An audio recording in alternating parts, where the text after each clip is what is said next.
My name is Robin Lee. Welcome to Buzz on the Bluffs, Vicksburg, Mississippi's Community Insight Program. We'll be taking a look at people, places, and events that impact our community. Thanks for joining us.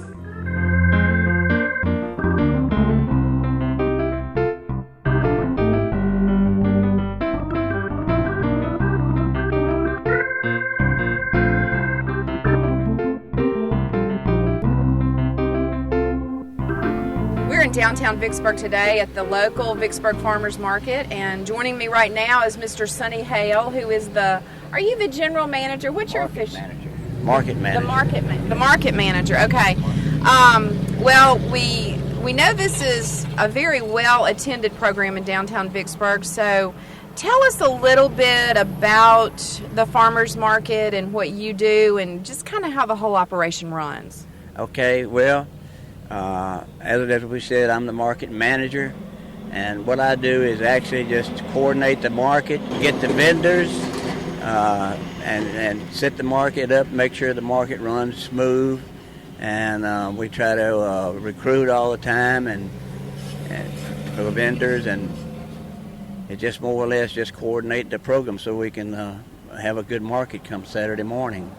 And how many vendors do y'all typically have on a busy Saturday morning? We'll have anywhere from 12 to 14, sometimes a little less, sometimes a little more, but you can average, say 12 would be a good number. We have people who come actually from all over the state to the vendors to open their business at our market. So we're very fortunate to have the vendors we have. We have a good core of vendors. We have vendors who've been with us since the day one, which I think, if I'm not mistaken, this is the 7th year of the market. And what the market is about to Vicksburg, I think, and the market is a place where you can gather together and, you can see friends you haven't seen in a while. You can even sit down and play a game of checkers if you like, and from time to time, we'll have different entertainments. Last week we had a chef and we had a healthy walk.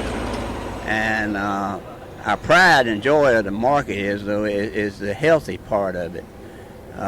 If you go to any grocery, some of the stuff there or some of the items there might have traveled thousands of miles to get to your grocery. But here, but you can speak to the fellow who produced the product, and he can tell you how he grew it, and how long it takes to get ripe, or any information you might need from the farmer. He's right there in front of you, and it doesn't have to be 1,000 miles away to get your fruit or your vegetables. This guy probably lives right down the road, so that's what's really important to us about the market. So, Sonny, how do you go about finding vendors to bring I guess there's a wide variety of goods you can purchase here, fruits and vegetables and canned goods. Just about everything that you need as far as produce and canned goods and dairy products and things of that nature. Just sometimes you just get on the phone, and you call these people up and you ask them, and there's also a thing that the state has. It's called a market maker. It lists people who have the services that produce or what have you that they sell at farmers market. So you can get in contact with these people through the market maker and try to recruit people for the market. You'd be surprised at people who when they talk to these farmers and stuff that have never visited a farm. They're not aware of what all that goes into. They hear things on the radio and the news medium, what have you. They hear about organic, and they hear about free-range chickens and stuff like that, but they really haven't never seen anything like that. But they can take a few minutes and talk to the guy that's doing it and how he does it and where just kind of like where did the eggs come from? It's kind of like that, but. It's just a wonderful thing. We get a lot of tourists come down through here, and a lot of them will stop and they'll make remarks, and most of the remarks are very nice and very kind. Well, I know you must be doing a great job, because I know on most Saturdays when the weather is really nice, there's 300, 400, 500 people down here. Well, I think we had about 400 people on opening day, and that's pretty well it's a rough count, but that's pretty close to about what we had. I've gotten pretty used to being able to predict and look at the crowds and what have you, even though we have a formula we use. But I can almost tell you, by looking at the crowd, how many people's passing through the market and what have you. And a lot of our people that come down, they're going to see one vendor, and they'll go into that vendor and then they'll come back out, and they won't take the time maybe to see the other vendors, and that's part of my job is to get them, coax them into going around, before. But they have a vendor who is their favorite, and they go straight to that vendor, and it gets interesting to see how it works at times.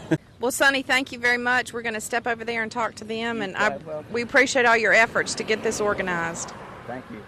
Mr. Sessoms, I hear you're the watermelon man here at the farmers market, and I see you probably sell watermelons. That's right. I sell watermelon, then I sell vegetable too. Okay, but you don't have any vegetables with you today. No, I don't have any today. Syrup. Yeah, I got syrup. Do you make the syrup? No, I get it in Philadelphia, Mississippi. Oh, okay. Pure Ribbon King and Sorghum. Okay, and this is your son you have with you? Yeah, that's Jason's sister, my son. Holding that great big watermelon. Mm-hmm. I think I've bought watermelon from you before, and they were mighty good. Yeah. How long you been coming to the farmer's market? Yeah, ever since it opened up. About 7 years, Yeah, huh? 7 years. Well, you must do pretty good, or you wouldn't keep coming back for more. Yeah, well, there's something to do to get out the house. Do you live here in Vicksburg? And I live in Utica. Oh, okay. Well, that's close by. Yeah. All right. About 17 miles from here. Did your son get those big arms from lifting all these watermelons for you? Well, I don't know. He lifts a lot of weight. He's pretty healthy looking. Yeah, he is. Y'all picked a windy day to come out here and sell watermelon. Yeah, sure did. Well, I appreciate your time. Mm-hmm. Anytime. So we're still at the farmer's market, and we're at Beaver Dam Farms, and it looks like you're selling really delicious-looking tomatoes. Yes, they are. So tell me your name. I'm Tina Pinion. And do you own Beaver Dam Farms? My family does. Your family does. Where is that? In Indianola, Mississippi. So y'all drove all the way down here from Indianola to do this? Well, that, and we work out of Rolling Fork and Glen Allen and just all different areas of the state. Okay, well, so tell me how you decided to start coming to this farmer's market and what keeps you coming back. Okay, well, last week was our first time here, last Saturday, and we had such a great response. The people were just wonderful, friendly, so of course we wanted to come back, and we really did really great. Well, good. I heard there was a huge crowd here Saturday. Yeah, it was. We just basically almost sold out Saturday. Wow. Well, that's great to hear because, you think maybe the first one won't be that well attended, so. Yeah, but it really was. They had a cooking demonstration and a walk-a-thon going on, so it was well attended. Well, that's wonderful. I'm going to taste one of your tomatoes. Okay, great. I'll be the judge. Okay. I love tomatoes. I'm not loading them up and unloading them. We'll just carry them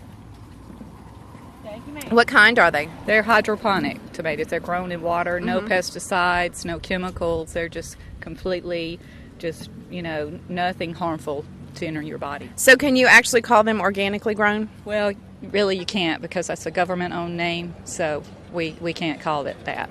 Yeah, I knew there was something tricky about calling things organically grown. Yeah. So, well, I hope this continues to be successful for your family and that you'll keep coming back to Vicksburg. We are planning on it. Thank you. Thank you very much.